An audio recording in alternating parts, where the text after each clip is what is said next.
like to welcome everybody to tonight's council meeting. I'd like to thank our media and broadcasting partners for broadcasting our meeting and reporting on it. I'd like to, before we begin, just wish everybody in the community a happy and healthy 2018.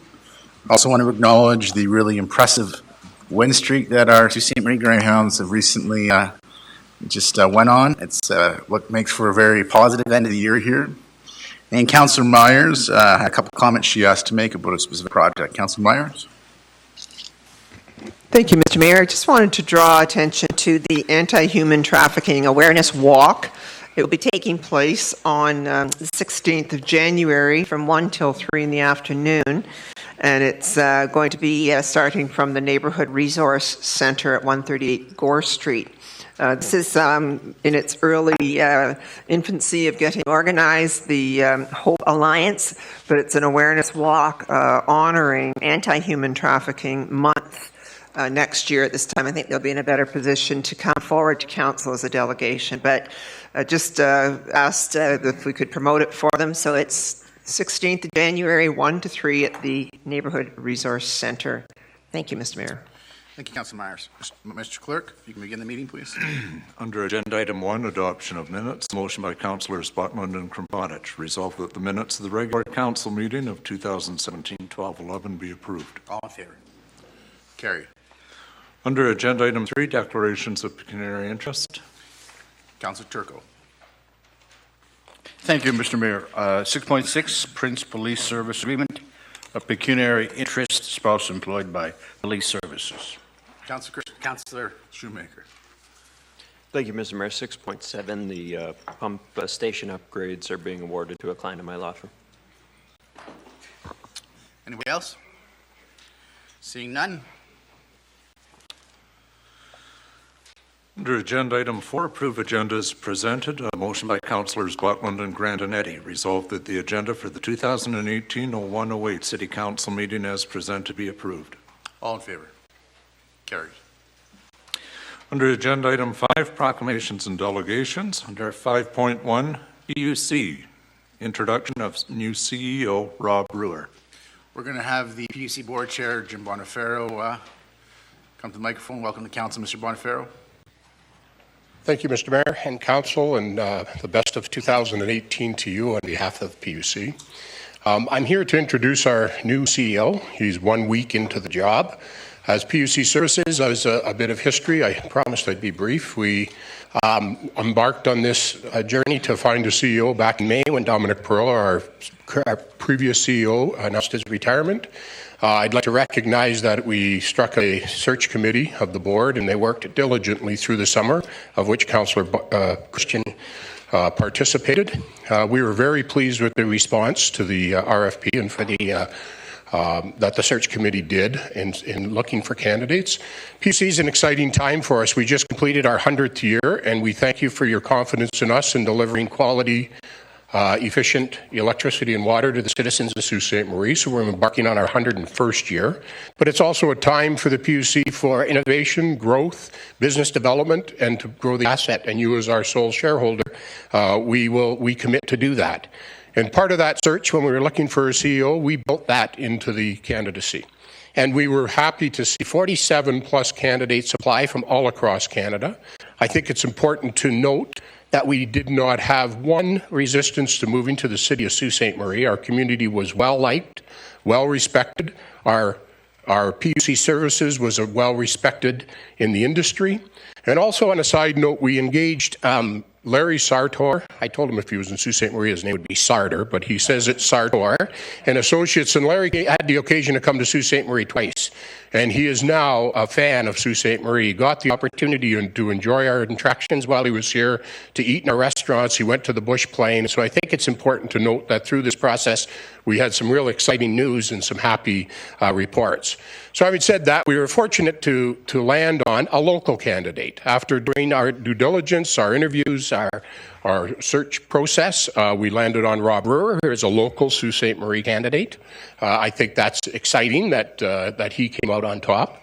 Rob lives in Sault Ste. Marie with his wife and 7 kids. so a future hockey team unto itself.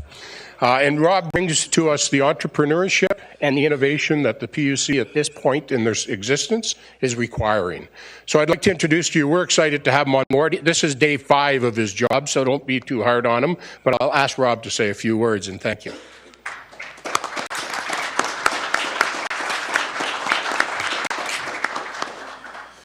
Welcome to council, Mr. Brewer, and welcome to your new job. Thank you, Mr. Mayor. So I'd like to thank Jim for the introduction and thank Jim and the board for their confidence. I'd also like to thank Dominic Prella, who he's been very gracious with his time in helping to make sure that there's a smooth transition. As you're probably aware, I started last Tuesday, and it's been a very busy 5 days. I've had an opportunity to meet with all the staff, and I can tell you that there is a very nice foundation in place. The staff are actively working on the cost of service rate application and on numerous new initiatives, including the community smart grid, which I think this council is very well aware of. And on that file, we're very active, attempting to finalize the business case. We're applying for funding, and we want to make sure that the alternative energy capital of North America has the most reliable and intelligent electrical grid. I believe strongly that communications and customer service are important to any business's success. But for the PUC, they're a critical part of how we operate in the city. We need our customers to know that we all have the same goal, to have a safe and reliable delivery system for electricity and water that the citizens of this town can be proud of. We need to continually strive to improve the relationship we have with our customers.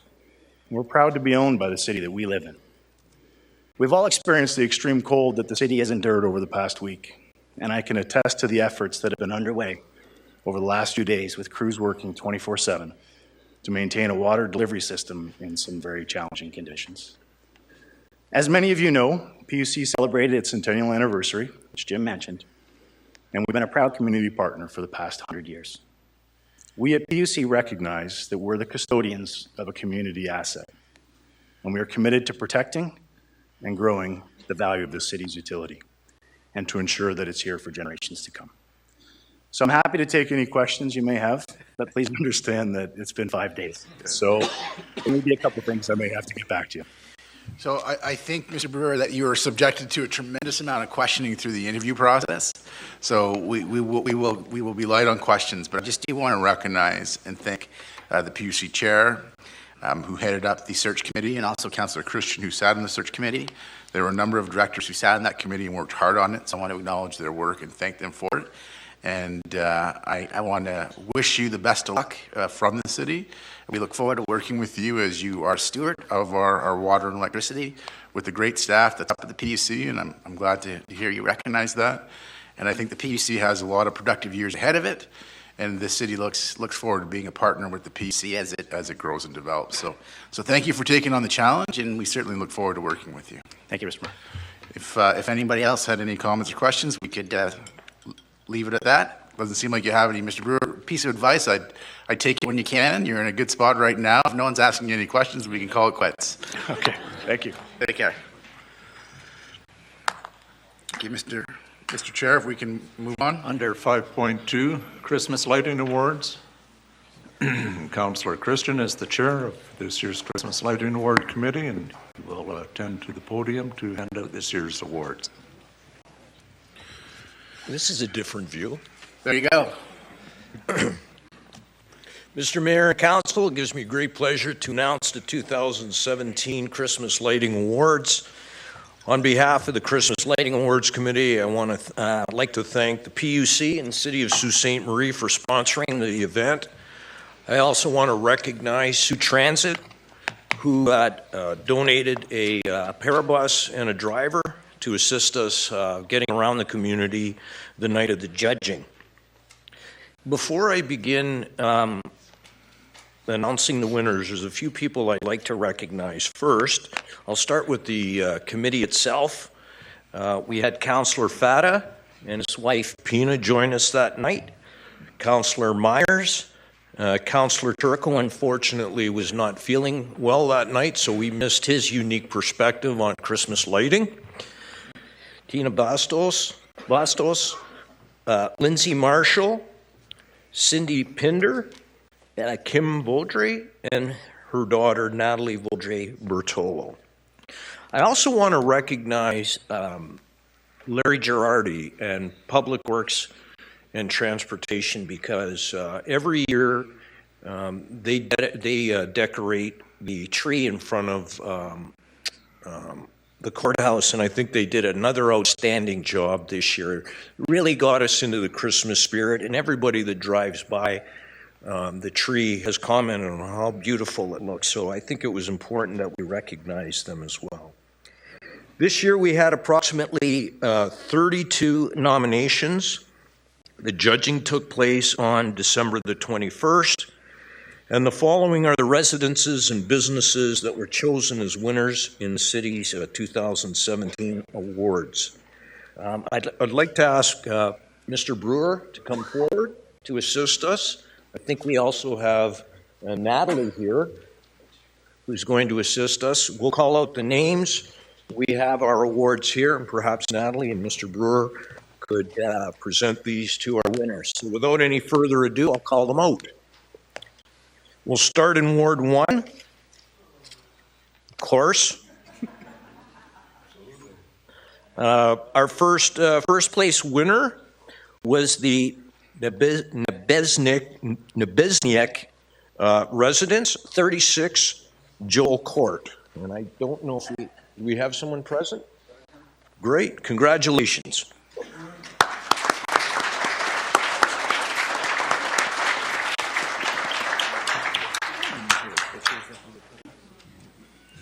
Sorry for slaughtering. Second place, the Sproul residence, 539 Trunk Road.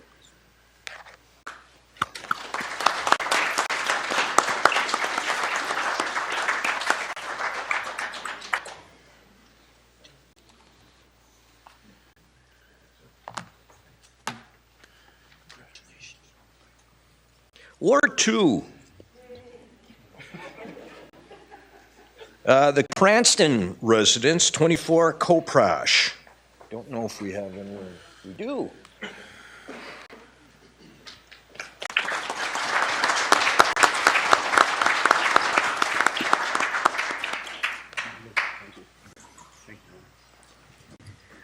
The Burns residence, 154 Tree Lawn.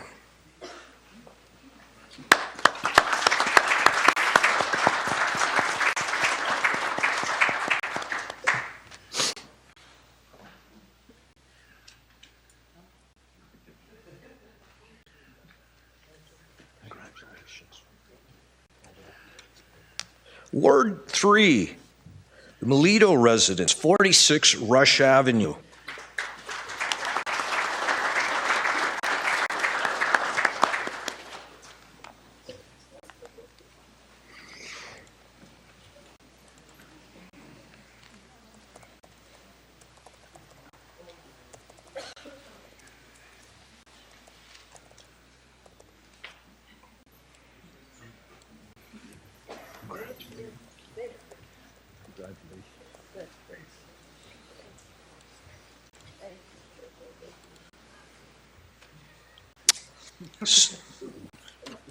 Second place, the Vanderloo residence, 1361 Third Line East.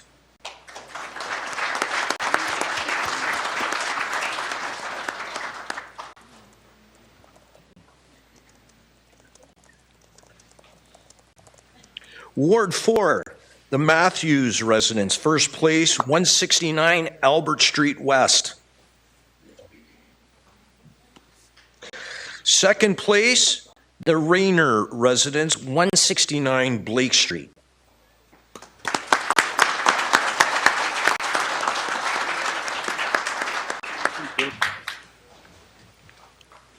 Ward 5, the Birch residence, 300 Farwell Terrace.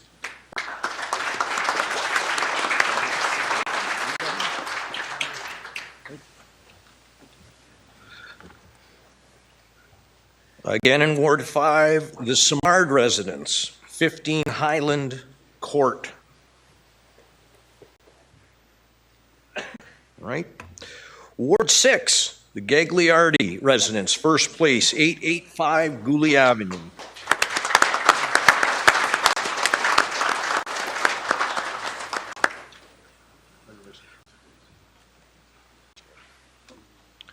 Second place goes to the Shaughnessy residents, 1184 Wallace Terrace.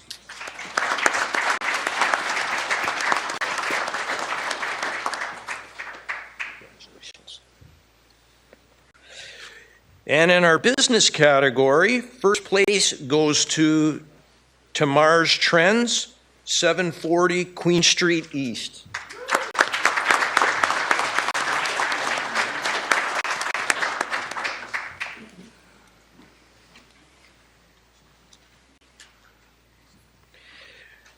And our second place winners in the business category is Silver Threads, 464 Queen Street East. I don't know if we have anybody here. And I think that's it for 2017. Thanks again.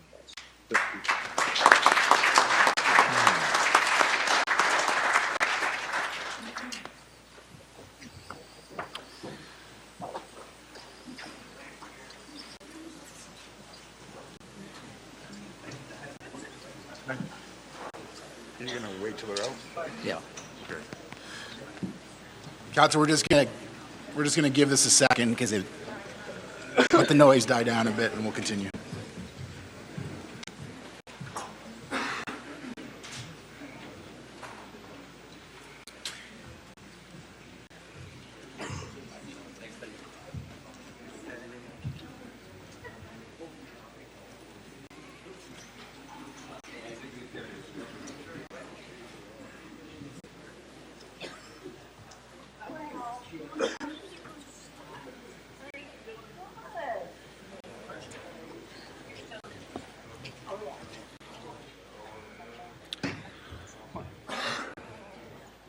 Mr. Mayor and members of council, our next item, 5.3, Kiwanis Club of Sault Ste. Marie. Dave Shire, President, Lakeshore Kiwanis Foundation, and representatives of the Lakeshore Kiwanis Club are in attendance. Splash pad donation.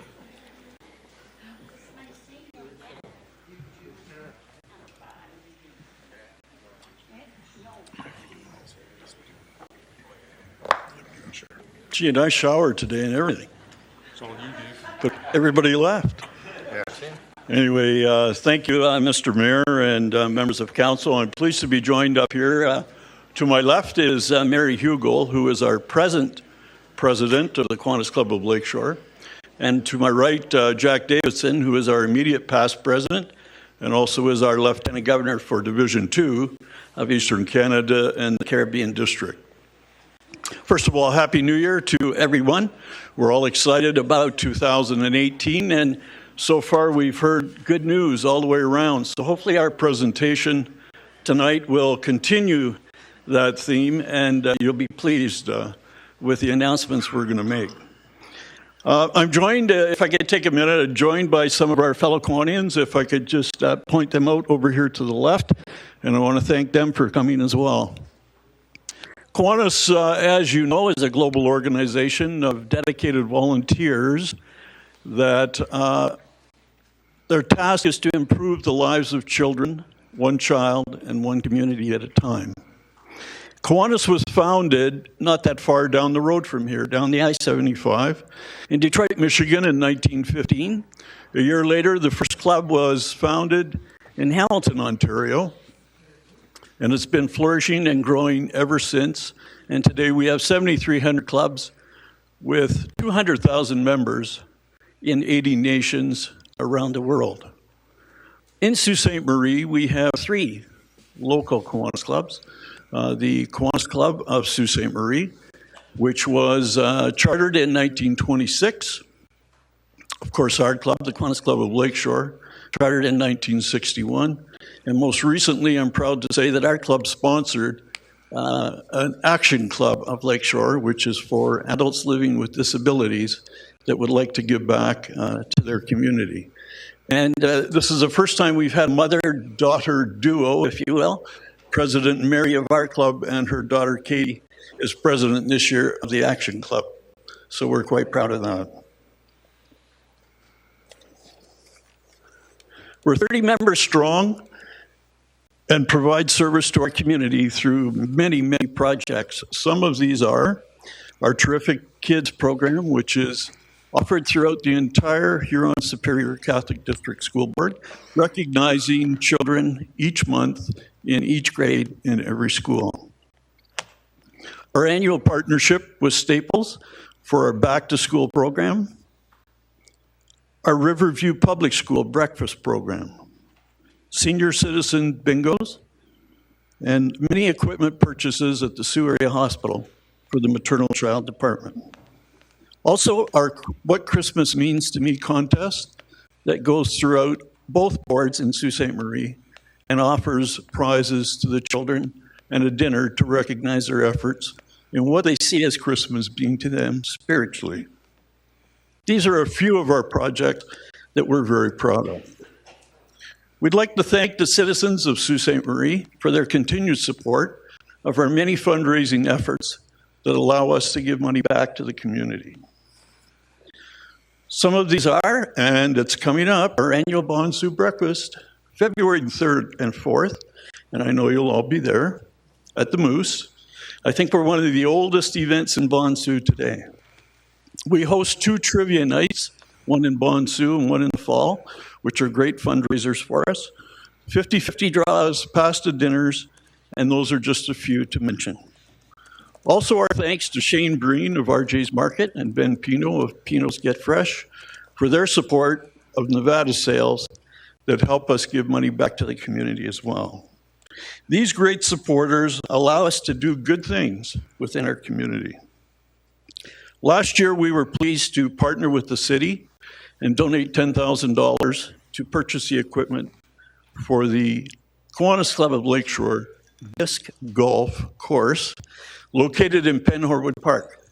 And we're pleased to see that it's been growing ever since. And they actually hosted their first tournament this past September. Councillor Meyer says she sees them out there all the time. As we start a new year, we'd like to announce another partnership with the City of Sault Ste. Marie.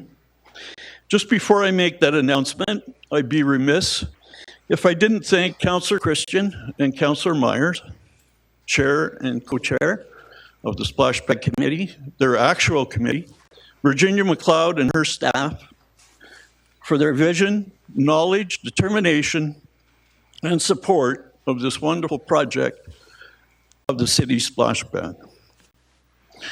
They have been working with past President Jack and myself over the past year to put some things together that we hope that you will like. We're proud and pleased to be here today to announce this partnership. So it's my great pleasure on behalf of the members of the Kiwanis Club of Lakeshore and the Kiwanis Club of Lakeshore Foundation to announce that we're donating, thank you, $85,000 to the City of Sault Ste. Marie Splash Pad initiative to erect the pavilion, which will house lockers, chain stalls, and a common area. We see this as a great way for us to give back to our community, provide a great addition not only to the city, but to Bellevue Park, and that it will enhance the splash pad and bring enjoyment to the children and families of Sault Ste. Marie for many years to come.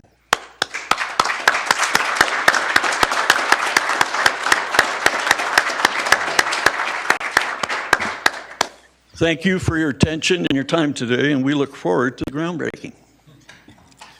So I will defer to Councillor Christian or Myers if you'd like to speak first, and Councillor Christian, go ahead. Sure. First of all, this is just a great day. I think before I pass on my thanks officially, I do want to recognize Bill Lindsay, Sam Stero, Susan Mill, and Robert Caricato, who are also part of our committee that have been working diligently. We're working really hard as a team, and this announcement today is a great example of our efforts. I know I speak on behalf of the entire committee when I thank the Kiwanis of Lakeshore for this very, very generous contribution. The committee or the organization sees the value in the city project. It clearly aligns with your mandate, and it certainly will go a long way to seeing this project through. This project is going ahead in the spring. in large part because of the contribution that you're making here today. And I think it speaks volumes for your support of the community, for the support of the project, and it's going to make everybody's life that much better. So thank you very much. Very sincere thank you to you and your entire organization. Before I pass over to Councillor Myers, I do want to recognize Councillor Myers because it was her who made the initial reach out to Kiwanis, and it was her idea to consider a contribution linked to a component. So I think she deserves a lot of the credit here, and I think it's through her hard work and vision that got this done. So on behalf of the committee, Councillor Myers, thank you very much. Thank you again, and if Councillor Myers wants to say anything. Councillor Myers? Thank you, Mr. Mayor. No, and thank you, Chair Christian. You've certainly taken my breath away there, and I can't even vote for you. I don't even live in Ward 1, but thank you for that.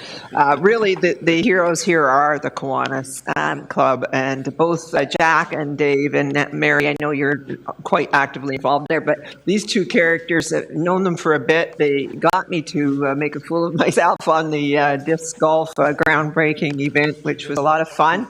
But I've known Dave in particular for many, many, many years, and he was in his former life at the Sault Area Hospital Foundation. He's now heading the foundation of the Kiwanis of Lakeshore, and he's just got a real heart for our community. So, David, I just want to thank you for a lot of the work you've done for many, many years in our community. And when I ran into you and Donna somewhere socially, I think it was quite some time ago, you'd mentioned about the sale of Camp Wakonda and the establishment of the foundation. And so it just went from there. We look for where we can get some money from people. So you've been very helpful there. So thank you all very much. And certainly, Paul, all our committee acknowledge. Thank you. Thank you both for your kind words. So before you sit down, as mayor of the community, I'm just going to recognize the committee itself, Councillor Christian and Councillor Myers for their leadership, and Kiwanis, your entire club.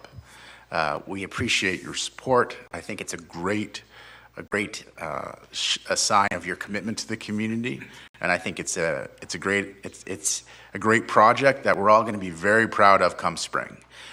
We want to be very clear that the splash pad will be built this spring, and we want to thank you for your help in making that happen and for your generosity and your kindness. You started off your comments, Dave, by saying there's been quite a bit of good news about 2018. I think that's absolutely correct, and I think we're going to see a lot more good news this year. So I think we're going to have a really positive year. 2018 is going to be a positive year, and that is because of the nature of the people in this community like you, who care about it and give back to it.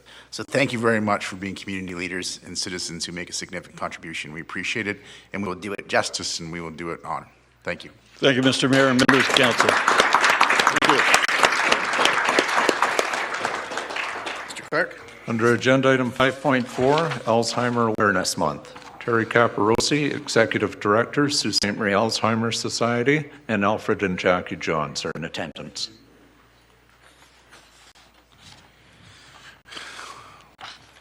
Welcome to council. Good evening, and thank you, Mr. Mayor, council, and community members. I am Terry Caparosi, the Executive Director of the Alzheimer's Society of Sault Ste. Marie and Algoma District. I also want to recognize that we have staff from the Alzheimer's Society here joining me in council chambers, and also the board chair of the Alzheimer's Society, Barry Sullivan, as well as Jackie and Elf's family, too. I have the privilege of working with an exceptional team of dedicated professionals at the Alzheimer's Society in Sault Ste. Marie and our satellite offices in Elliott Lake and in Wawa, who provide support to over 2,800 families and caregivers of those diagnosed with Alzheimer's disease and related various dementias. Dementia is a collective term to describe brain disorders whose symptoms include decline in memory, reasoning, and communication skills, and changes in personality and behavior. Today marks the beginning of Alzheimer's Awareness Month and a campaign that aims to end the stigma around Alzheimer's disease and related dementias. While awareness about dementia has increased, stigma and negative attitude around it continue to persist. The Alzheimer's Society is releasing findings of a new survey that coincides with Alzheimer's Awareness Month to kick off our new social awareness campaign, I Live with Dementia, Let Me Help You Understand. Our goal is to help spark conversations and encourage Canadians to see dementia differently. The findings underscore the work we must still do to end stigma once and for all. We can't let negative perceptions stand in the way of people with dementia seeking help and support. To help stop stigma and read survey results, I ask you to visit ilivewithdementia.ca or use the hashtag ILiveWithDementia to help spread the word. Here you will find tips on how to be more dementia-friendly, activities to test your knowledge, and other resources to take action against stigma and be better informed about a disease that has the potential to impact every single one of us. I would like to take this opportunity to thank you, our mayor, council, and the community members for your continued contribution to the support of the work our staff does day in and day out. Every dollar raised in our community remains here to provide much needed supports and services. And I'd also like to remind you that we have our annual Walk for Alzheimer's scheduled for Sunday, January 28th at White Pines Collegiate, and we look forward to having you join us again this year. A special thanks and a big thank you to Councillors Turco and Krompotich for their ongoing continued efforts and support. You demonstrate what it means to be a true champion for this cause. Your time, your energy, your enthusiasm goes a long way in our community to help the Alzheimer's Society and all those affected by the disease reduce stigma. To tackle stigma, the Alzheimer's Society is letting experts do the talking, people living with dementia.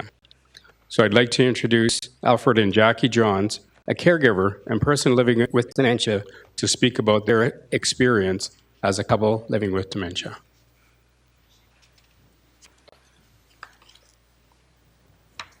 Thank you, Mr. Mayor and Council, for this opportunity. In the summer of 2015, when my wife was diagnosed with Alzheimer's disease or dementia, we didn't know much about it.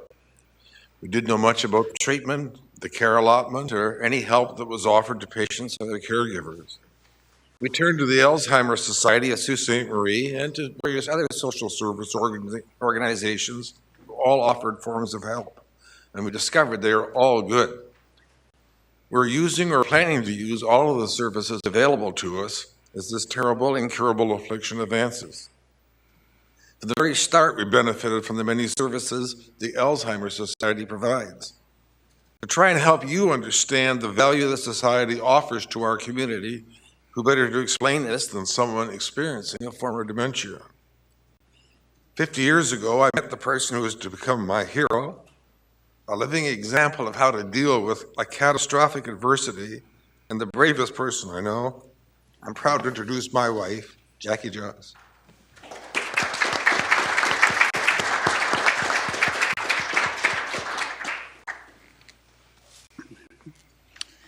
Hi. As you've already heard, my name is Jackie Johns.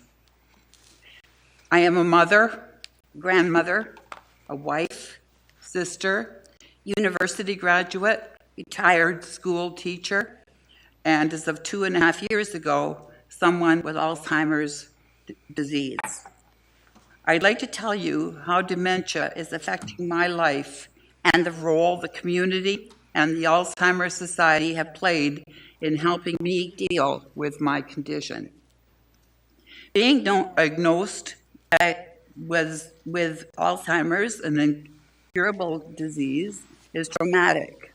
There is no significant way to delay the disease or its ending. I realize that I need methods to cope with for as long as possible. The first thing I had to deal with was no longer being able to drive a car. That is an enormous loss of freedom. It is a blow to one's personal identity. Now, I also deal with trying to follow complex plots in novels or on TV shows. Printed recipes are a real struggle. I notice more difficulty following group conversations. If I try to join in, keywords disappear as I go to express them. I sometimes substitute silly or erroneous cards. Sometimes I notice Sometimes I don't. Simple mathematical operations and the telling of time is more difficult. For someone who formerly taught math to students, I find this bewildering and frustrating. I cannot shop alone. I avoid answering or using the phone as I often can't grasp what the other person is telling me. I am beginning to forget the names of people close to me. My emotions are very up and down. I have concluded that I cannot spend my days in self-pity. I have decided that I will not let Alzheimer's disease define me. I am not an Alzheimer's person. I am a person who, among many other qualities, has Alzheimer's disease. I go out nearly every day, even though on some days I would rather be staying at home. I find projects to keep me busy. I remain active in the kitchen. I have craft hobbies. I keep our house neat and tidy and decorate it for special occasions like Christmas. I understand I will not always be able to do these things, but I am determined to keep it up for as long as I am able. My husband and I talked about what we should do about the stigma we felt might be attached to making the Alzheimer's diagnosis public. We decided that the best thing was to be absolutely open about the diagnosis with our family, our friends, and other people of interest. I am proud to say that they all reacted with compassion and treated me with dignity. Needing to learn more about Alzheimer's disease, we contacted the Alzheimer's Society branch in the Sault. We and our children first met with Vicki at the Alzheimer's offices. She also made a home visit. She provided us with literature and access to videos that would teach us about dementia and the research and the services that are available for myself and my caregivers. That turned out to be just the beginning of the Alzheimer's Society support.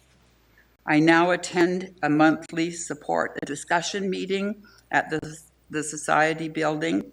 It's very helpful to hear others who have dementia talk about the way they cope with situations in their day-to-day lives. Seeing the drive and determination in others helps me deal with my situation.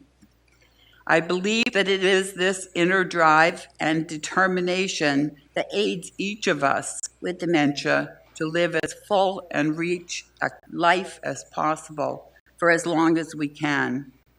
The Alzheimer's Society gives its clients many coping skills to achieve this. I have been meeting weekly with Lisa, a recreational therapist. It is helpful to have someone who understands what I am going through and who can provide positive suggestions and support for projects that I can undertake. My husband and children have attended a weekly program. Over several weeks, it educates caregivers about Alzheimer's disease and educates them in ways to cope with the enormous problems this illness can cause. They are taught what is known about the disease, the different stages of dementia, and importantly, ways to manage or deal with situations that arise as the disease progresses. The Alzheimer's Society also has, under the leadership of Debbie, an excellent program entitled Minds in Motion. It's aimed at people with dementia and their care partners. Each session runs for 8 weeks. We meet for 2 hours each week for physical activity and mental and social stimulation. My husband and I enjoy it. We have also found it valuable in seeing how other couples deal with the common problems we face. I have found every staff member at the Alzheimer's Society to be kind, considerate, and welcoming. It is a place where I feel quite at home. I have been diagnosed with irreversible memory loss. Yet my life is not yet over. As I said earlier, Alzheimer's disease does not define me. Since the diagnosis, we have continued to travel, to attend theater and movies. We listen to music. We enjoy time with our friends. We revel in our children and grandchildren. Life still contains many rich experiences for me. I am still a person living in this world. I know that as the dementia progresses, I will be able to do less and less. I remain determined to live as fully as possible, to experience things and enjoy my family and friends. I am grateful to the Alzheimer's Society of Sault Ste. Marie for all of the support, compassion, guidance, and care it has shown me. I also feel relief for the support I know it will continue to provide as my dementia worsens. I know personally that the Alzheimer's Society plays an important role in Sault Ste. Marie. Thank you for letting me tell about my experiences.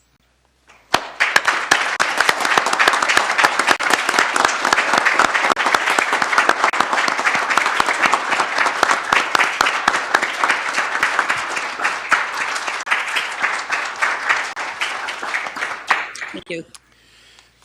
Thank you very much for sharing your experiences and for your courage. Thank you. I have a proclamation here. Whereas today, over 500,000 Canadians have dementia, including Alzheimer's disease. And whereas right now, an estimated 564,000 Canadians are living with dementia. And whereas in less than 15 years, an estimated 937,000 Canadians will have dementia. Whereas for every person with dementia, one or more caregivers provide care. And whereas dementia doesn't define a person, they're still the same individual as they were before the diagnosis. Whereas people with dementia can continue the things they love and remain active in their communities with the right help and support. And whereas Alzheimer's societies across Canada can provide programs and support for people with all forms of dementia, including Alzheimer's disease and their caregivers. Whereas the Alzheimer's Society is the leading Canadian funder of dementia research and has invested over $50 million in biomedical and quality of life research through the Alzheimer's Society Research Program. Now therefore I, Christian Provenzano, by virtue of the power vested in me as Mayor of the City of Sault Ste. Marie, do hereby proclaim the month of January 2018 as National Alzheimer Awareness Month in the City of Sault Ste. Marie, and do urge all citizens of our community to become more aware and educated concerning the early signs and symptoms and far-reaching effects of Alzheimer's disease and other dementias. Thank you. Thank you for the work that you do too, Terry. Thank you, Mr.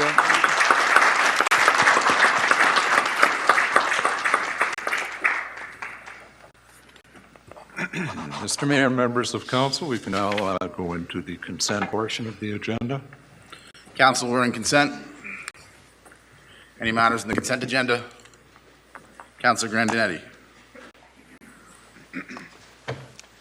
Thank you, Mr. Mayor. Just a couple questions on item 6.2 on renaming Foster Drive to Heritage. Has there been any consideration, through you to whoever could answer this question, I guess would be Mr. Elliott, has there been any consideration of leaving Foster Drive the way it is and possibly naming it Heritage Circle or Heritage Square around the flags? This way there's no cost to the taxpayer or the property business owner on Foster Drive. Do you understand the question, Mr. Elliott? I can take a stab at it, sure, Mr. Mayor. Go ahead. Mr. Mayor, to Councilor Grandinetti, the resolution says it was referred to Engineering and Planning Department for review and report back.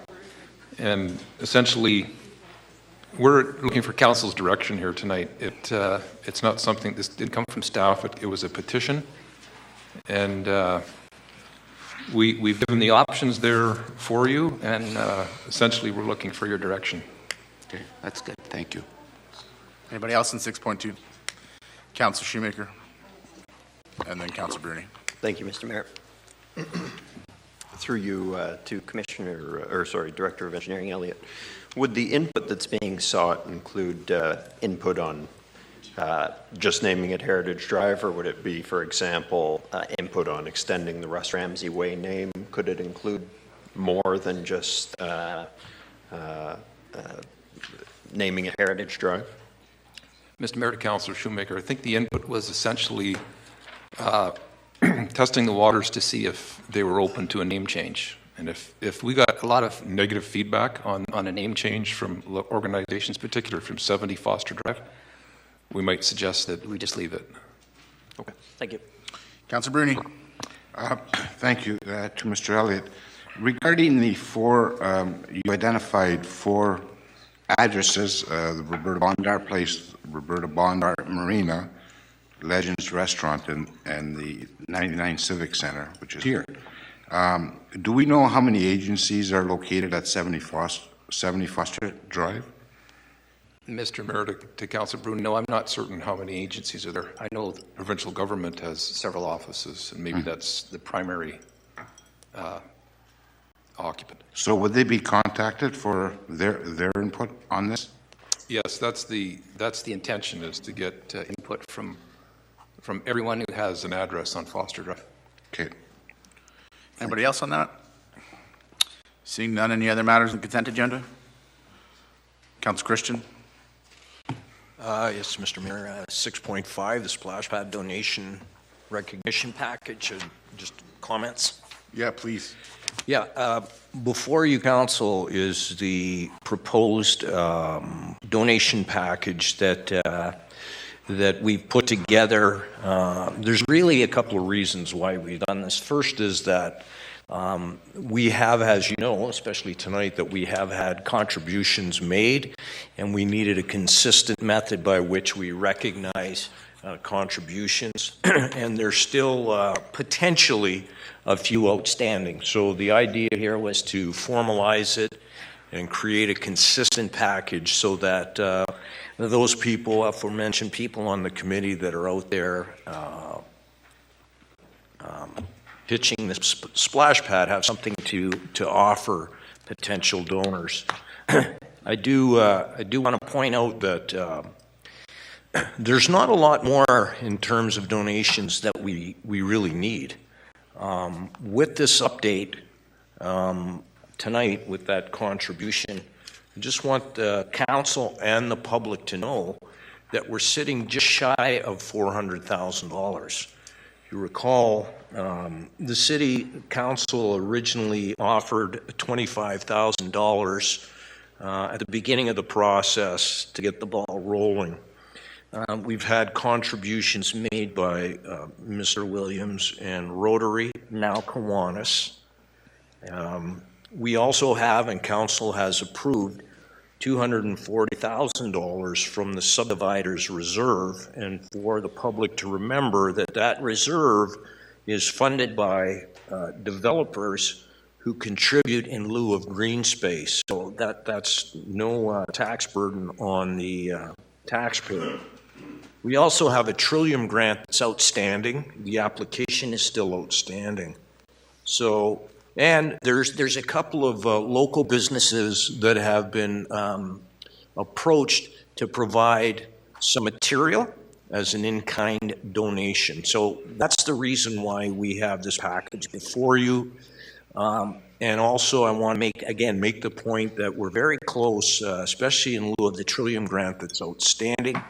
The public needs to know, and the mayor has pointed this out, that this splash pad is being built in this ring. There's no confusion about it. There's no controversies. We're well on our way. Contributions have been generous. We're putting the final touches on some other potential donations. And so it's just a matter of waiting for the cold to break and the snow to disappear, and we can get started the process and building. So I just wanted to touch on the purpose of this presentation before you. Thank you, Mr. Mayor. Thank you. Anybody else in 6.5? Councillor Nero. Thank you, Mr. Mayor. And just on that same topic, your comments earlier said that, you know, the splash pad is going to be built in the spring, and certainly council agrees with that and approved that. And just to allay some of the comments that I've heard were that, yes, it's going to be built in the spring if you raise enough money to do that. And I think from the comments that we're hearing tonight and through your comments earlier, that it's going to go ahead irregardless if we get more donations or not. It's going to be built in the spring. Correct, and that's what I want to confirm. Thank you. Anybody else on 6.5? Seeing none, Councillor Christian, were you done your matters on consent? Councillor Butland. Yes, Mr. Mayor, 6.3, first of all, biosolids management. Yep. For my edification and probably the community at large, is a fairly substantial project. I guess to Mr. Elliott, could you describe in layperson's terms what this is all about for the community?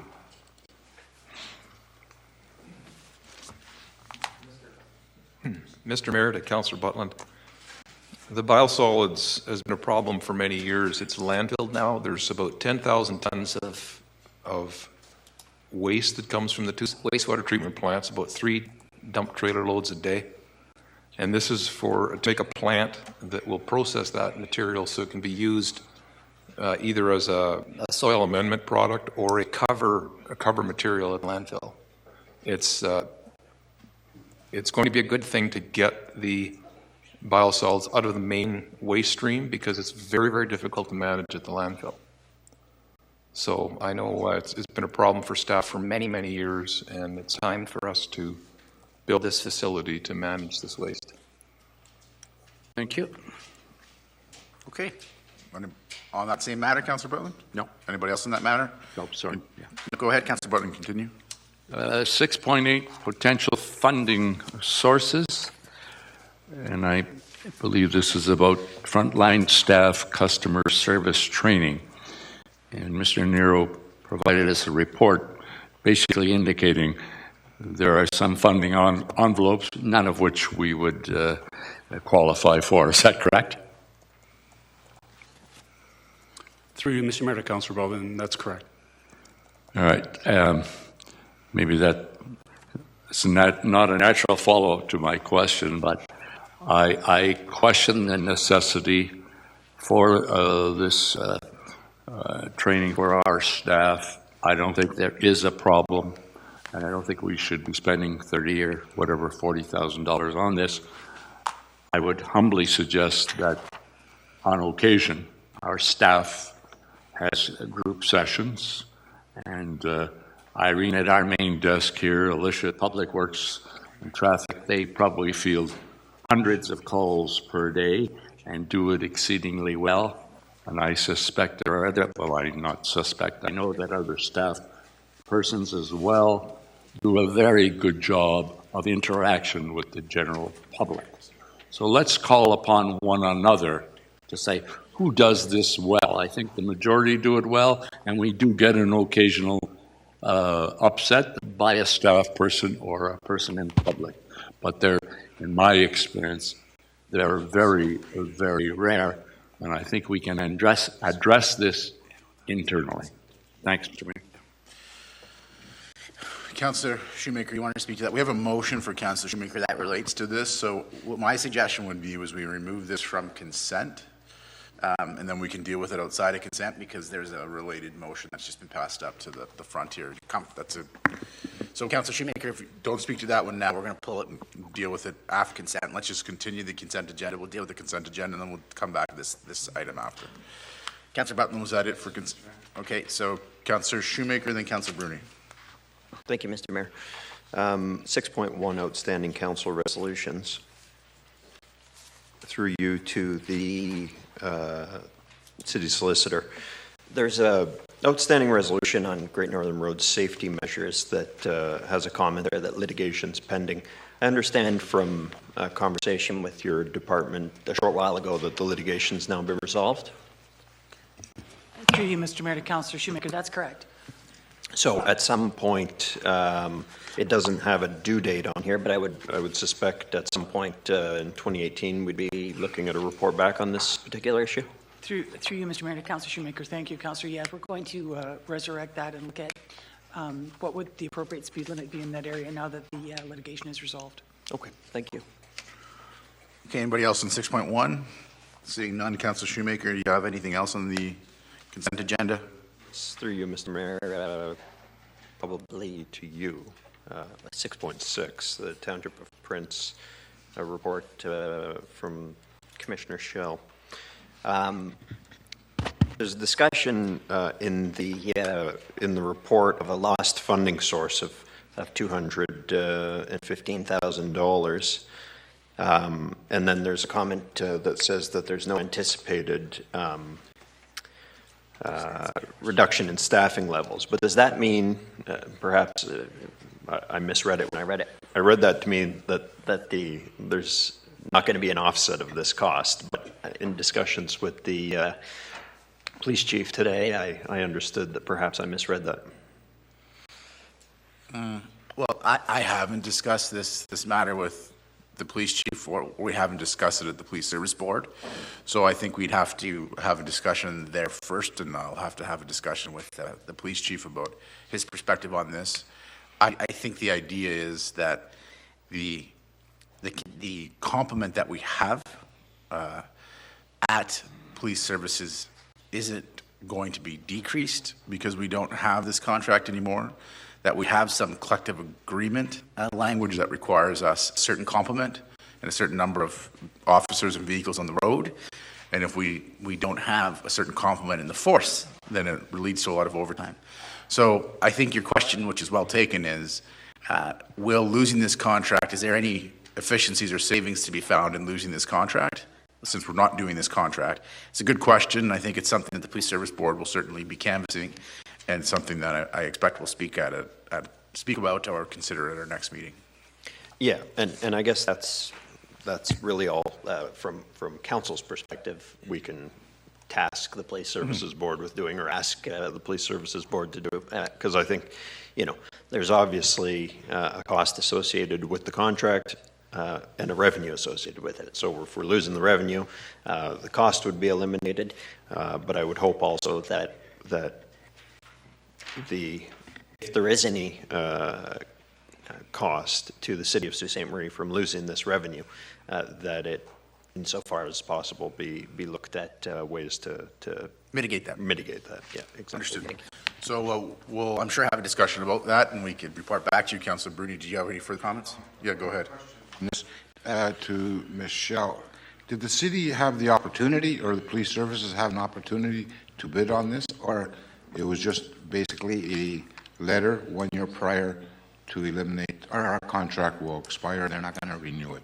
Did they come and ask for did they go through an RFP for? Through Mr. Mayor to Councillor Bruni, the CAO would probably be best to answer this because he received the information on it. Okay, thanks. Thank you. Through you, Mr. Mayor, to Councillor Bruni. There was not a RFP per se. There was a discussion, I understand, that took place at the township. They were looking at the pricing. There was an outreach to my office asking about the increases that were embedded in the existing agreement for the contract, which were being brought up to make sure that the costs incurred by police services, as identified by police services for that service, were being covered. And it was indicated at that time that they may be going with a different provider. And then an email was sent to my office from the CEO indicating that the township had indeed decided that they were going to be going with another service provider, and they were giving us a 1 year notice. That 1 year notice, just to be clear, means that it won't be effective until January 1, 2019. So that means for 2018 budget, there still is going to be that service provided, and revenue will be coming from them for that service. Thank you. I just find it very odd that they wouldn't put it out for tender for police services. They had a contract with Sault Ste. Marie Police Services that had. I understand that, but they just went straight to the OPP. They didn't even give the city an opportunity, correct? I've had no discussions. Well, with no, anybody once the else. contract expires. The contract expires in 2019. No, the contract didn't expire. They gave notice of termination of the contract. There was a contract that had set rates that were increasing at a certain increment every year, and they went to the OPP, priced through the OPP, and then turned around and told the city that they were terminating with the city. But I mean, Any conversations that were had between the police chief or administration and Prince, I couldn't speak to those. I wasn't involved in that. No, I understand. Okay. Okay, so we have Councillor Kompotic on that same matter, and then Councillor Fada. Thanks, Mayor Provenzano. I did speak to the police chief on this item today. I was concerned about any impact on area residents outside of Prince, about police servicing and the impact it would have on them in a negative way, and he assured us that the same service would be provided for people on the airport road, the baseline, the Point of Shane, the Allagash area, all them areas. Doesn't change any of our service levels within our community. Councillor Fada? Mr. Mayor, no, I just wanted that was the one that I wanted to bring up.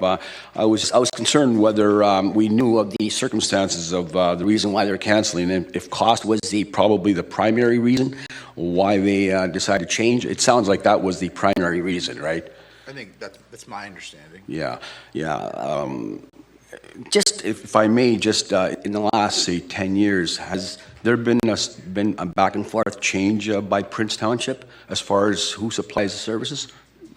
Is there history there where it's every 4 or 5 years they just go back and forth, or not that it matters? It just concerns me that the Prince, being our neighbor who relies on Sault Ste. Marie for other emergency services, I mean, we're always prepared to help them, whether it's fire, whether it's other weather-related or whatever. As good neighbors, usually, there's a comfort level in that Sault Ste. Marie serves to our community, neighboring communities, and to have them turn around and say, "Well, you guys are charging us too much. We're just going to go with somebody else," especially an outside party like the OPP. It just seems to indicate that it's not a very neighborly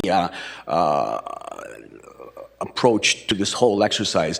And one question that I would ask, are there any services, fire and so forth, that we supply to neighboring communities like Prince where we don't charge them? Or is there basically a price tag for anything we do, which there should be, I believe there should be, including garbage as far as the landfill site, but there should be a price for everything. But do we ever do things for our neighbors where we don't charge them? We just do that because that's a neighborly thing to do? I'm just wondering. Well, we'll give the CEO that question, and we'll start there, because I think there was a lot in your question there, Councillor. I understand that, but it's bothersome that they would use price as the only reason why they would change. They tell a neighbor that's there for them for all kinds of reasons. Suddenly they're saying, "Well, you guys are charging us too much. We're just going to go with somebody else." It's not a very good neighborly approach to this. And I would suggest that if they come back to us in a few years' time, that we make sure that the price that they're paying has increased from the amount of $209,000 that was in place for 2018. But what's the general approach to this? Do we charge for everything, Mr. CAO? Through you, Mr. Mayor, to Councillor Fada, no, we don't charge for everything per se. I mean, we have, as you had as council, some discussions about, for example, at the landfill and how we might separate in terms of outside communities coming and using our landfill. And we do have in the emergency services through fire some services that we do provide that the chief could elaborate on, that we are going to have discussions, and we do have discussions with them about the cost of delivering those services versus their demand. But we don't have a set inventory of services that we charge for that I could relate to you this evening. But we do have a couple of situations where it exists. I think we have to be careful, though, Councillor Fada, of not getting kind of too far afield here. Look, there's a mayor, there's an elected body there. There's a mayor and there's councillors. And they have a duty to their taxpayers to do what they think is best. In this situation, they got together and they determined it was best for them to go through the OPP. I don't see that as neighborly or unneighborly. I mean, you have elected people who are accountable to the people who elect them, and in their discretion, they determined it's better to use the OPP. And I frankly think that we have to respect that decision. We make decisions as a delivered body all the time that we believe are in the best interest of our ratepayers, and when we do, we ask other people to respect those decisions. So. Yeah, I understand, Mr. Mayor. So just to follow up on that, what you're suggesting is that the city of Sault Ste. Marie and the taxpayers of Sault Ste. Marie are going to build a splash pad, and everybody can use it, including the citizens of Prince Township. going to have access to it like everybody else. But we're going to pay for it, though.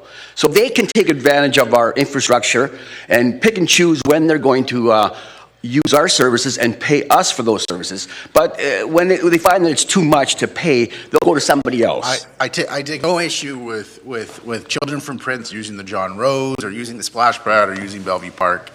Like that, I don't. Yeah, take You no do issue follow with my that. point, though, Mr. Mayor. Everything that works in their favor benefits them, on top of the fact that they pay 50%, less than 50% of property taxes than we do. So they have all the conveniences of living next to Sault Ste. Marie, deciding when they're going to use our police services, for example, and take full advantage of that, all our infrastructure, and we just sit back and we even offer free services. We don't charge for everything, as the CAO says. That's really, maybe I should think about moving to Prince. It seems like the best of both worlds. You could run for council out in Prince, Councillor Fada, and then I imagine if you were a councillor in Prince, you might take umbrage to the city of Sault Ste. Marie increasing costs to your residential tax. It's just unfortunate, Mr. Mayor, that they would use cost as the only factor. Okay. Well, you could attend their council meeting and suggest that to them, Councillor Fada. Councillor Nero? Thank you, Mr. Mayor. Yeah, I agree with your comments that Council Prince and any council is always looking at reducing costs and getting the better value for their dollar. My only question on this is that this is an agreement that ran from 2015 to 2019, and all the costs were set out, the yearly costs. Was there any attempt by Prince and police services, and I don't know if you can answer this, before they got to providing notice to quit the contract, the agreement, to renegotiate that agreement? I don't know the answer to that question. Okay. Through you, Mr. Mayor, to Councillor Nero, there was an outreach again that was made by the CAO's office for Prince, indicating that they were looking at the cost structures and were looking at alternative service delivery. That came to my office. I relayed it to the chief and to the board for their consideration and directed the CAO to them in terms of costs. The agreement that was struck predates my arrival here, but it was set up on a schedule of payments, and that schedule was to be able to bring them up to what was identified by police as the cost to deliver the service, so make it a full cost recovery model. And that agreement would have been known to the Council of Prince, just like it would have been known to police. Everybody would have known what that agreement was. That agreement would have had to be approved by the respective councils. Sure, and those increments would have been in the agreement. Sure. Okay. Yeah, I'm just curious to know if there was any outreach to a renegotiation possibility. Thank you. Okay, anybody else on that agenda item? Seeing none, I think Councillor Shoemaker, those are your matters on consent. Councillor Bruni, I had you next. That's the one. That was the one. Councillor Fada, that was the one you wanted to speak to also. Any other matters on consent?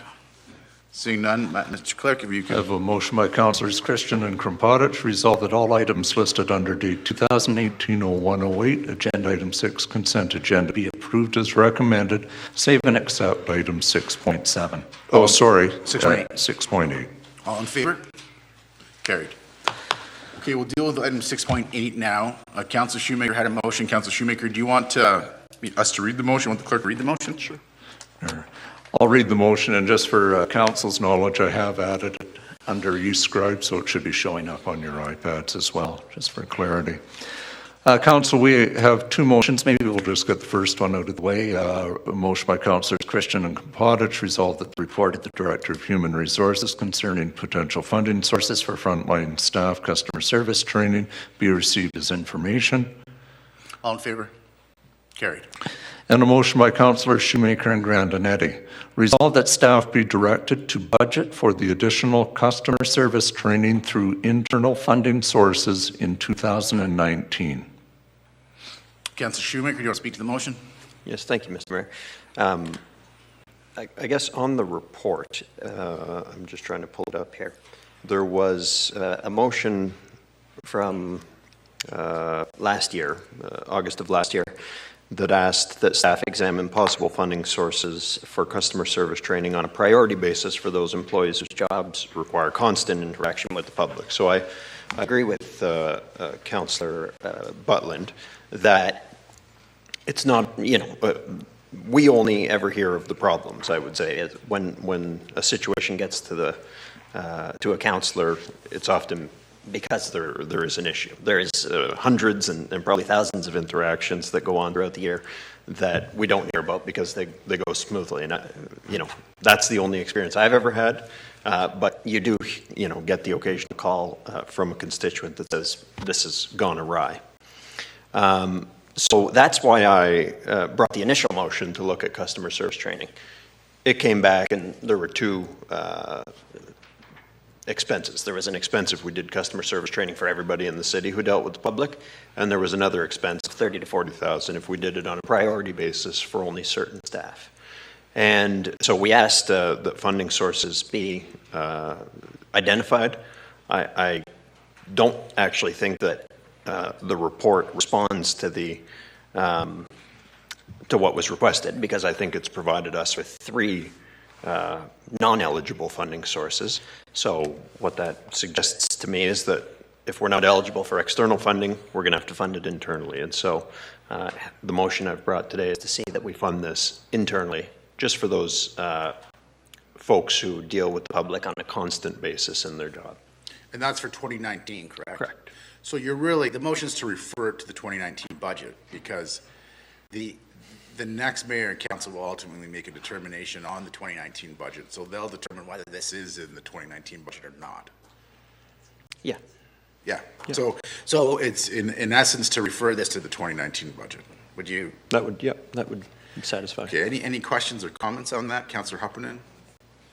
Thank you, Mayor. I think it's a good idea, because I think it would benefit the employees. It would help them to handle some difficult calls. So it's a plus, I think, that we can provide this, and we should provide it. And like Councillor Butland said, they are doing a good job, and it's nice that you said that. They've heard that now. But I don't know if they hear that through the year. So I think just a customer service, just to, reinforce what they're doing is good, and, just to give them some suggestions. So I think it's a good idea, and I'm going to support it. Okay. Any other comments or questions on it? Councillor Fata. I'm just going to say one thing, Mr. Mayor. In the last 11 years that I've been dealing with complaints from the public, usually the items that come up are lack of politeness, lack of patience, maybe lack of respect, and rudeness. That they felt that there was rudeness. These are things you cannot teach, Mr. Mayor. A lot of the things that we're talking about here, as far as training, either you know your job or you don't know your job. You are in that position because you know the duties that are involved. Then beyond that, how your character handles situations, even on a Friday afternoon, it all comes down to common sense, Mr. Mayor. What are you going to teach when it comes to that type of, and that's the type of thing that most people that I talk to complain about. Simple things like patience, calmness, respect for that person on the other end of the line. There's a distinction being made between a training issue and a performance issue. So an employee could well have the proper training but not be performing properly. So the issue then isn't a training issue, it's a performance issue. So I understand that point.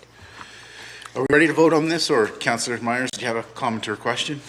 I didn't want to leave it on that note, Mr. Mayor. I don't know if I've been on the same council or not. I thought we were elected at the same time, but I have not in my 12 years had and I could count on less than one hand the number of times I've had a complaint, and it may well be related to circumstances that are beyond the normal, and we all have our boiling points. So I don't want it left with any impression with our staff that we have a big issue here. I don't believe we do. I think our staff go over and above and beyond and around to try and accommodate the public. And quite frankly, we're only dealing with one ward. Can you imagine dealing with the entire city? We all know our own challenges that we get from dealing with the public, and the public have challenges with us. So that's the way it goes. And I believe that you just said, the point that I was going to try to come back to is that if it's a matter about an employee, that is addressed in performance evaluations, and the immediate supervisors will be as aware of it as we would be as a councillor. So I just didn't want to leave it on that note, Mr. Mayor. Thank you. Our staff are outstanding.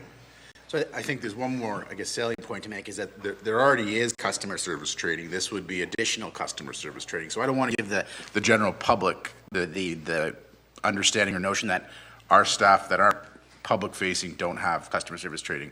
Our staff that are public-facing do have customer service training. Councillor Hupinen? Yeah, thank you, Mayor. I did not realize that. How elaborate is it? What exactly is it? Could someone explain that to me? Well, I think it depends on the department and what they're doing, but we can have Mr. Nero walk you through it, generally speaking, and if you had specific questions about the different departments. Okay, that's good. As long as there's something for the employees, that's my concern, because I think employees need that, so if you could, Mr. Nero. 100%. Through Mr. Mayor to Council and Councillor Hupinen, there's a variety of historical programs that we've instituted at the city that contain customer service elements to them. I look back at the NQI program that was historically completed. We are currently in a Harvard mentoring program with Harvard University that has customer service element to it. Through our accessibility training, when the accessibility legislation was first introduced, there was a mandatory customer service element to that. So we typically and historically continue to offer customer service training. It's very challenging to hit everybody at the same time with the same training. It's a difficult challenge to meet, but we do continue to do that. In addition, we have individual department training budgets that are typically set aside for operational training, but from time to time, as the need arises, if there is something of a specific nature dealing with a particular area, we will team up between what I have available and what they have available to address a specific need because it's come up. To date, to Councillor Meyer's point, I can tell you that in 15 years here, on one hand, I've been involved with a performance issue relating to a customer service challenge.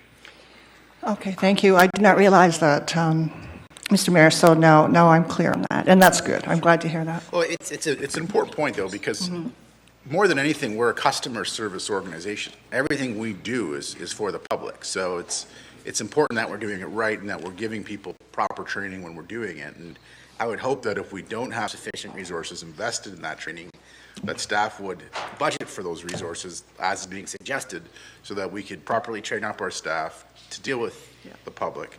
Because really, that's what we are. We're a customer service organization, and we have to be doing it correctly. I think everybody agrees with that in spirit. Okay, so this is to refer this matter to the 2019 budget. All in favor? Any opposed? Carried. It's carried. Okay. Mr. Mayor and members of council, we can now move to section 8 of the agenda. 8.1, garbage collection request for proposal. A motion by Councillor Shoemaker and Grandinetti. Whereas on September 25th, 2017, Council agreed to extend the refuse collection contract for an additional year to a revised end date of July 29th, 2019. And whereas the report to Council on September 25th, 2017, advised Council that it was the intention of staff to use ACOM to complete an analysis of collection methods and prepare a request for proposals to commence a new contract that would begin when the current contract expires. And whereas the extension of the contract and the proposed request for proposal provide Council with the opportunity to examine the entire waste collection system and determine if there are efficiencies that can be found. Now therefore be it resolved that staff be requested to prepare a report comparing the costs of the two systems of refuse collection currently deployed in the city, those being collection by city staff and collection by an independent contractor, and that the comparison include, but not be limited to, the following costs: the number of pickups for each collection method, all associated labor costs, pension and benefit costs, cost to purchase, service, and maintain equipment, fuel costs, costs for providing accommodation to any employees who require it, administrative costs, whether fully apportioned to waste collection or on a proportional basis, and any other relevant cost. Councillor Shoemaker, you want to speak to that? Thank you, Mr. Mayor. Earlier today also I was sent a report from 2008, December 2008, from former Commissioner Pat McCauley about an RFP that was going out at that time for garbage collection. So they were suggesting at the time that different systems could be examined and that comparisons could be done. I don't know if that was ever followed up on, but in essence, what I'm asking for here is what was being suggested could be done there, which is a comparison of the two systems to determine, since the RFP is coming up, I think it was extended to 2019, the contract expires, if I'm not mistaken. Yes, 2019.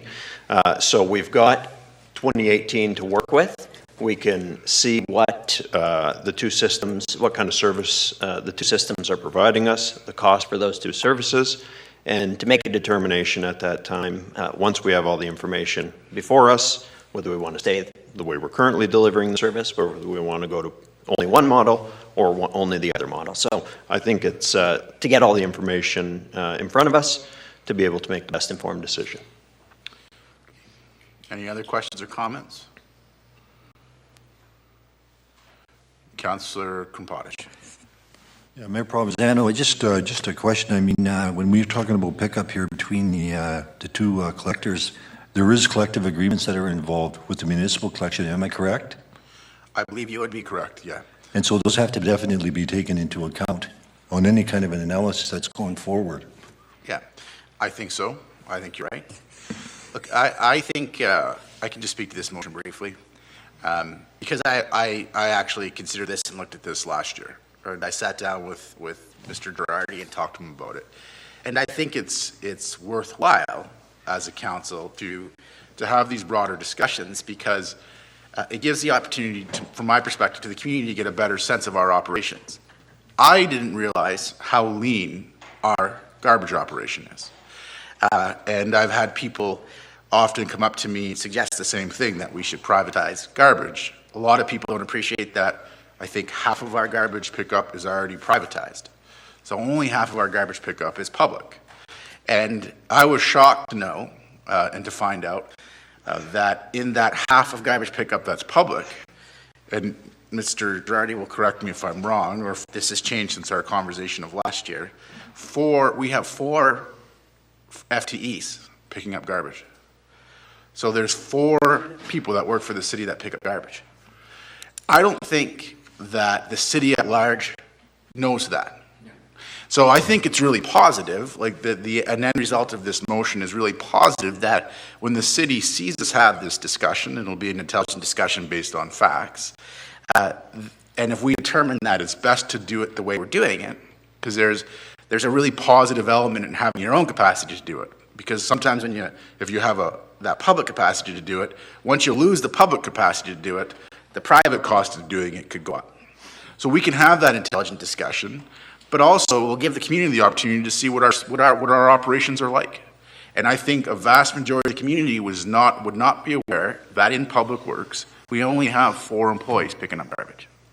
But this type of motion and having this type of information come before us gives us that opportunity. I think it works to educate the community. So, Councillor Krumpadic, you're quite right to point out we have to take into consideration all of those things. And I expect the report we get back from Mr. Girardi will take into consideration those things, and then council can have an intelligent discussion about the best course of action. And I think that's productive, and I'm supportive of looking at that. Anything further? All in favor? Carried.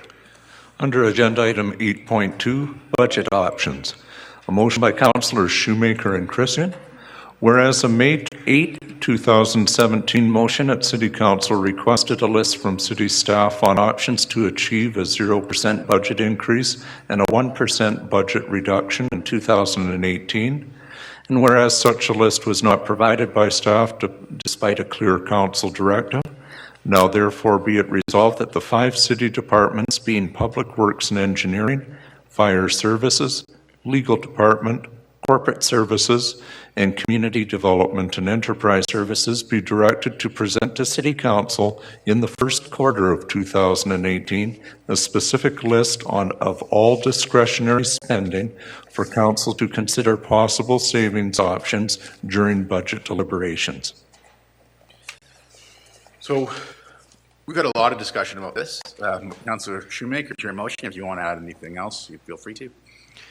Yeah, I would just note that I'm looking for this in the first. So obviously, this arose because of not getting what I thought we were asking for at budget time last year, and I was disappointed with that. So I'm asking for listed discretionary items. so that we can be informed throughout the course of the year, look at specific areas where we're spending our money, ask for a deeper dive into some of those costs, or determine what programs we're running that maybe need beefed up, what programs we're running that maybe we shouldn't be running anymore. Rat abatement, perfect example of one that I think we were running that we shouldn't have been running, and glad that we eliminated that cost. But I'm sure there are, not to bring that issue up again, but I'm sure there are others on the list that some of us might think are meritorious, others might think are not. So I look forward to getting the list, and I note that it's the first quarter of 2018, so that what we get back, Council will have time to determine if that's satisfactory or not, and it's not at budget time when we say this isn't exactly what we're asking for. So asking for this in the first quarter of 2018 so that we can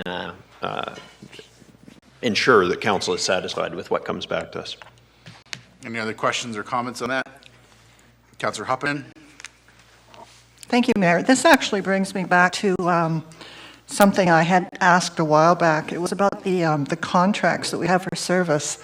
There was one point in one of the budgets that I read that there was $9 million in contracts for service. I guess, Michelle, would there be any discretionary funds in that, or would there be any contracts that may be coming due that we could look at again? Like, I just find it mind-boggling that there's $9 million being spent somewhere. And I know I was invited to come and take a look at it at Michelle's office, which I haven't had time to do, but could somebody help me understand that? It just seems like a lot of money to me. Go ahead, Michelle. Through you, Mr. Mayor, to Councillor Huppinen. Actually, you dealt with just a few minutes ago what one of the main contracts is, and it is garbage collection and recycling. So yes, they are things that you are looking at, and most of those services are mandatory in the contracted services, the bulk of them. Through you, Mr. Mayor, to Councillor Huppinen as well, just to clarify too, in terms of the ongoing exercises within administration, we're constantly looking at what is the best way to deliver the service, and that's part of what we try and provide to you in terms of packages coming forward for budget consideration, but for other reports for council's consideration. So that $9 million, as CFO Shell has pointed out, a lot of it does relate to a contracted service, which we've decided was a good balance with our internal delivery of that service for waste collection. We do similar things on all of the other types of contracted services. And our expectation from this motion that was passed tonight is that we would be looking at trying to provide some of the details there to give an insight to council as to how we go through that deliberation, that consideration. Thank you, Mr. Horseman. Now, does that mean then if a contract is coming due, would it come to council for approval if it's over a certain amount? Through you, Mr. Mayor, to Councillor Huppinen, yes, contracts all constantly come back to council for consideration, as you know, in terms of our RFP exercises, and we do have information in those reports when they come forward explaining what it was that was evaluated and how it was evaluated and how it was brought forward. Okay, all right. Well, that explains it. Thank you. Councillor Nero. Thank you, Mr. Mayor. Just for clarification on this resolution, the first whereas refers to the May 8th resolution or motion, and that specifically asked for the 0% budget and the 1% budget reduction along with the list of discretionary spending. This motion, to confirm, drops the 0 and 1% and only asks for a list of all discretionary spending. That's context, so that's not the operative clause. It's just the context is that motion asked for 0 and 1, council didn't get it. Now, therefore, the operative clause is the last one, which is the so list. So staff is not coming back with 0 and 1? No, okay. Staff is not coming back with a budget where it will be 0 and 1. Thank you. Okay, so Councillor Butland? Yes, Mr. Mayor. Personal opinion, and it makes me a bit uneasy to say some of these things. I feel we are not only occupied with budgetary items, but related to budgetary items, and it's ongoing. It's meeting after meeting, and it connotates, I think, to staff that we might be inefficient, they're not doing their job properly. They're not reporting to us as fully as and as comprehensively as they should. There's concern about customer service. I think we're preoccupied with it. We had a good budget. I think everybody would have, well, one person voted against it, so most of us said that was a good budget, below 2%. Out of my 25 or so budgets that I've been involved, it was probably the first time I had no one say, that was a bad budget, you could have cut more, no emails, no personal confrontations with anybody, no telephone calls. I think this takes away from the time that staff has to do their regular work. But mainly it's an intonation, hey guys, we're not doing things correctly around here. And council's not getting a fulsome report that we require to make these decisions. And I personally don't buy that. And we become, if it's each and every week we have one of these, I think we become a purveyor of negativity. You know, what is going right? Are things going right? Are we doing something right? Is the community in good shape? Are we dealing with the appropriate issues rather than week after week after week, pardon me, after council after council after council? Right now we're talking public works and traffic. We got a dump of snow here. We're grading earlier than many, many years. So we're looking for 0 and 1. We better say, how can you keep it at 2%? They're short-staffed, as it is. Hard to believe. I know that's not a popular statement, but you know, public say, oh, that's simply not true. This impacts morale of staff, and it's taking away. And the more comprehensive and it gets down into the weeds, the resolutions are, it takes more and more time away. Again, I don't want to repeat myself, but purveyors of negativity, that's not our job. Not that we should put rose-colored glasses on and be serendipity about things, but I put something on your desk, and it's old news, I know. Total municipal debt outstanding per capita in Ontario. Take a look where Sault Ste. Marie is. The very, very bottom. You say, well, so what?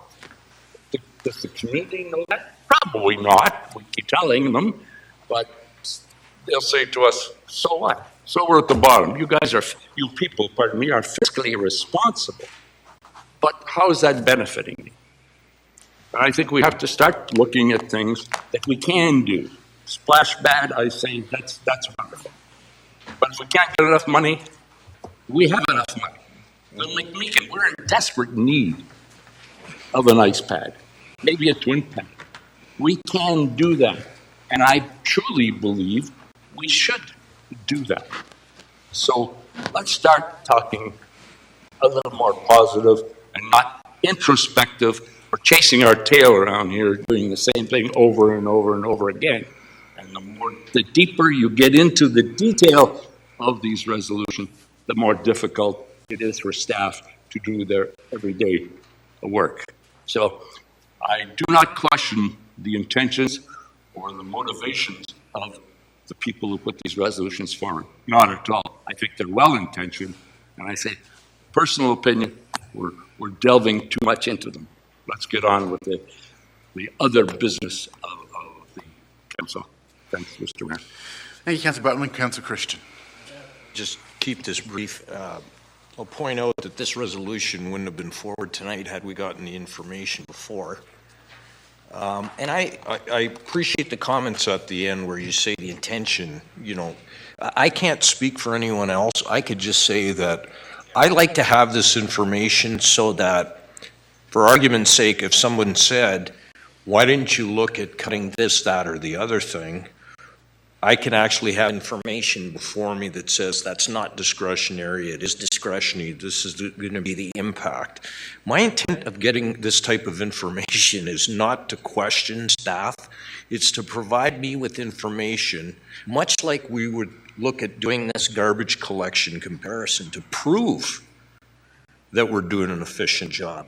We never would have known that we are so low per capita debt per capita, this report, had you not put it on our desk, but this is good information to have. You can only do that if you have the information. So my intent for this resolution is nothing more than to say, you know, if I'm signing off on the budget, because that's my responsibility, I want to understand it. I'm not questioning whether staff is efficient or not. I know they are. But I have to be able to articulate it in dollars and cents and understand the numbers behind everything so that I can make the argument on behalf of staff as well. I have to admit that the original resolution asking for the reduction to zero may not have been the best idea, but this resolution simply asking for information, what's discretionary, what isn't, and what are they, to me is fine. I have no intention of cutting anything if I think that it's a bad idea. And I do think staff do an excellent job in conversations with them. They're doing a fantastic job. This report is a great example of it. So I just wanted to say that. My intention isn't to do any cutting. I just want information. When you have knowledge, when you have information, you can make informed decisions. Councillor Fada. A couple of years ago, Deputy CEO Shell results of something she did resulted in about $100,000 savings. And the point here is that we're being, contrary to Councillor Button was saying, I think we're being proactive rather than reactive. And I think that this is a step in the right direction. I think the movers have the right intent here. I think it somewhat compares to the old way of doing things a few years back, where we do a line by line when we do our budgets. So this is a sampling of sort of, I think in my opinion, sort of a line by line, where we're going to itemize things and we're going to look at them a little closer, rather than giving us a huge picture of what the end result looks like without seeing the itemized items within each department. So I think this is a step in the right direction. I think that we are being proactive. I think it is the responsible thing to do, and I will certainly vote in favor of this, Mr. Mayor. Okay, just so there's no confusion, staff. Councillor Shoemaker, is your intention to go back to line-by-line budgeting?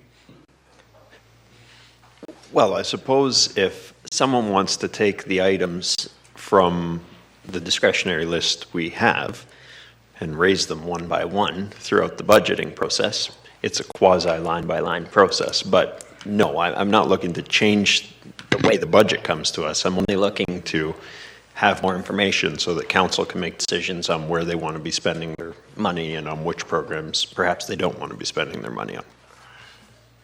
Okay, Councillor Turco. Mr. Mayor, actually, that was one of my questions that you asked.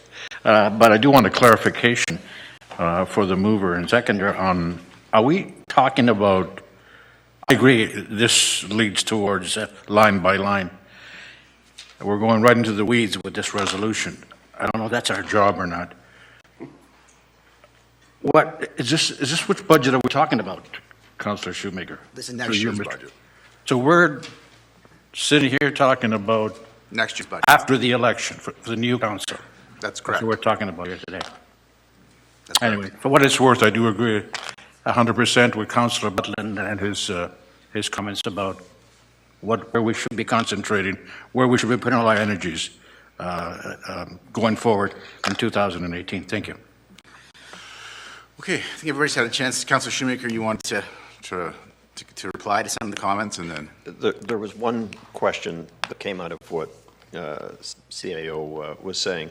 But I'm not sure I fully caught it, but it was, you were talking about what you're going to bring back to us, and you said it's information on how staff gets to certain costs. That's not what I'm looking for. What I'm looking for is what programs and services we are running and what the cost associated with them is. Through you, Mr. Mayor, to Councillor Shoemaker, that's what we're understanding your motion to be. I was simply indicating that as part of that exercise, we are going to be bringing forward to council for its information and insight as to how we look at all those programs and services and costs to bring forward a recommended budget each year for council's consideration. That was part of the whole new budget process, but it's understood what it is you're looking for in the motion. I think, too, through you, Mr. Mayor, to all of council, we're all trying to get to the same spot. It's just how we're getting there is really just the discussion.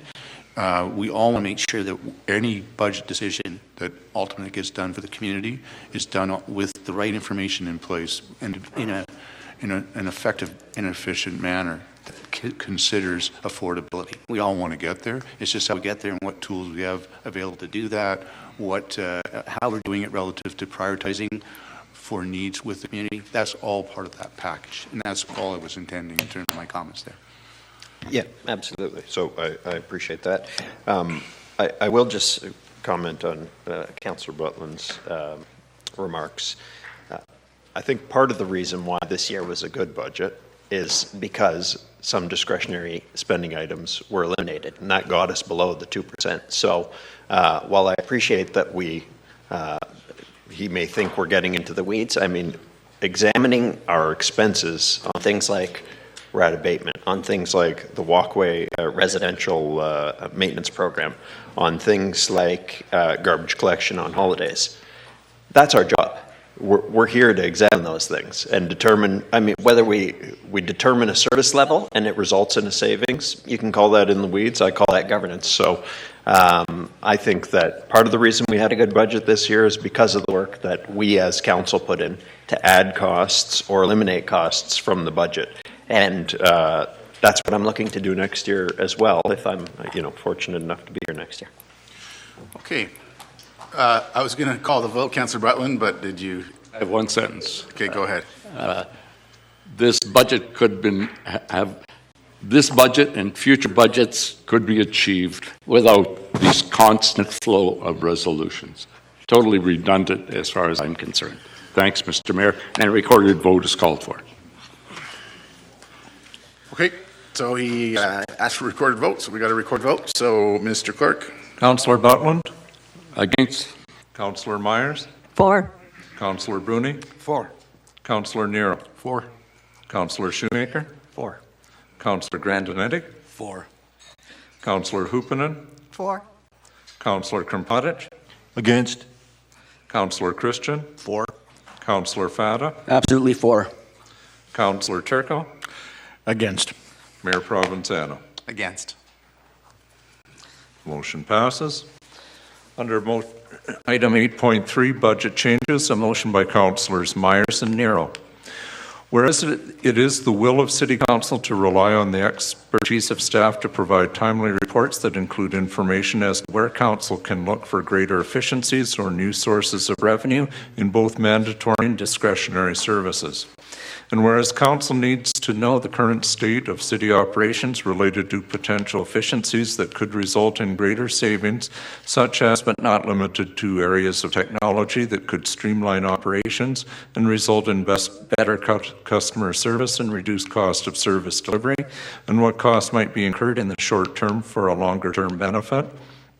And whereas under the new direction to staff during this term of City Council, budget tracking and preparation takes place throughout the year and is reported to City Council. And whereas this approach has enabled staff to prepare real-time budgeting that has had various options presented to Council throughout the year. And whereas changes that impact the budget both positively and negatively can occur throughout the operating year, such as but not limited to changes in other funding sources, i.e. this year higher than budgeted, legislative changes to such as minimum wage or cost of materials essential to operations such as fuel, hydro, etc. And whereas City Council strongly directs staff to prepare a list of specific items within the current overall operation of the city that can reduce the levy by identifying a better and less costly way of delivering the service, mandatory or discretionary, or through identifying increased sources of revenue. Now therefore be it resolved that this information be provided to council in the form of a quarterly report in order to implement any possible change in whole or in part immediately and clearly in time for the final budget for the following year. Councillor Myers. Thank you, Mr. Mayor. First off, I want to say that I do think these work in tandem, 8.2 and 8.3. My comments might be a little fragmented in how they come out because 3 times I've lost my private comments on my iPad, so I've had to try and work the gray matter here at capturing some of them and hopefully my thoughts will come out somewhat clear. First, I'm suggesting in this resolution that we look at both mandatory and discretionary. I think discretionary, we've heard repeatedly, make up about 20% of our budget. We probably spend 80% of our time talking about 20% of our budget. There are mandatory services too that, yes, while they're mandatory, there may be other ways in which we can deliver them, so, yet they are mandatory. So I want us to look at the entire budget. And secondly, this motion is asking for reports from the departments to consider any changes in budgeting for future years as well. The spirit in which I'm bringing this forward is really one of processes, and there's an overarching signal to staff that I want to give to say that I want you to tell us what we need now, what we may need next year, and the foreseeable years to come. That's, I think, one of the major differences. I want staff to indeed use their expertise to provide reports to council on where we can look for greater efficiencies, new sources of revenue for both mandatory and discretionary. The quarterly updates that I'm looking for may well include positive and negative impacts to the budget. That's the other sort of difference here, because they should be geared towards identifying better and less costly ways of delivering all city services over a longer time or over an immediate, but they may require a spend. They may require an investment. So in fact, it may not be a reduction. It may be that it's something that costs more.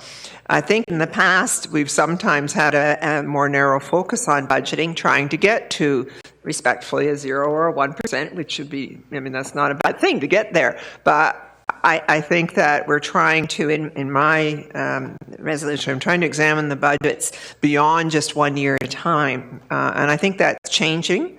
I want to see staff and council plan ahead by looking at the city's needs for 2 to 5 years out. For example, in the city's IT infrastructure, we all know, and it's been said, Mr. Mayor, you said it, others have said it, it needs significant updating. And we may need to make an investment in that to allow for some greater efficiencies, like has been raised a number of times, the online building permits as an example. I think sometimes we need to look ahead more than a year and hear from the staff in real time what we need. They have the knowledge to tell us, as we've said often, what our state of affairs is and where we're going to need to go. And some of that I know is through asset management and so on, but I'm talking about on our operations, really.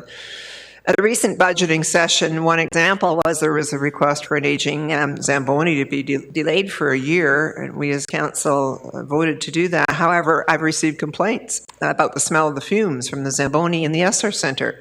So, you know, was that a wise thing for us to do? My view is that we can only do some of this through careful longer-term planning. We live in a volatile environment now in municipal business.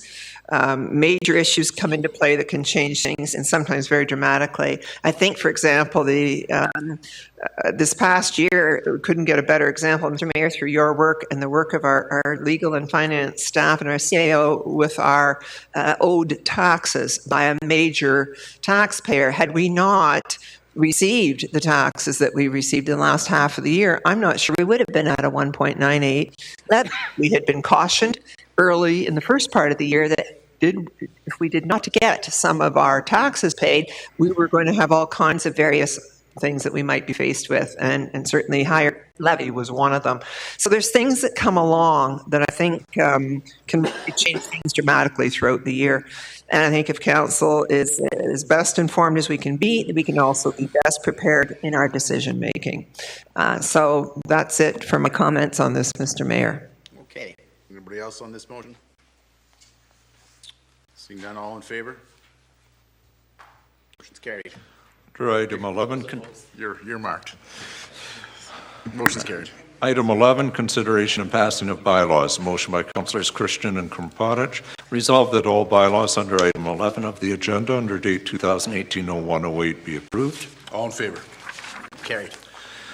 Motion by Councilors Christian and Grandinetti. Resolved that this council proceed into closed session to discuss property acquisitions. Further be it resolved that should said closed session be adjourned, that council may reconvene in closed session to continue to discuss the same matter without the need for a further authorizing resolution.